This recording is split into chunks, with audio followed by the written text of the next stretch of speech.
सिंधुदुर्गचे पालकमंत्री नितेश राणे यांनी वाळू माफियांचे हात तोडण्याचे आदेश दिले आहेत. खरं तर वाळू माफियांवर कारवाई केली पाहिजे आणि त्याचं सगळ्या सिंधुदुर्गवासियांचा त्याला पाठिंबा आहे.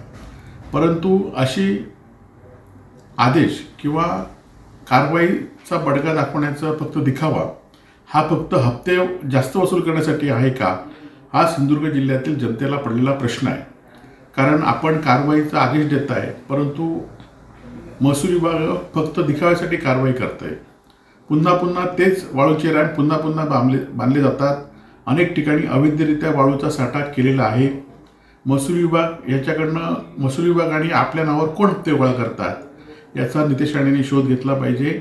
आणि फक्त सवंग लोकप्रियतेसाठी काही देण्यापेक्षा आपले बंधू ज्या विधानसभेचे आमदार आहेत तिथे अवैधरित्या वाळू मोठ्या प्रमाणात सुरू आहे आणि त्याचे जे वाळू माफिया आहेत ते कोणावर असतात याचा पण त्यांनी अभ्यास केला पाहिजे.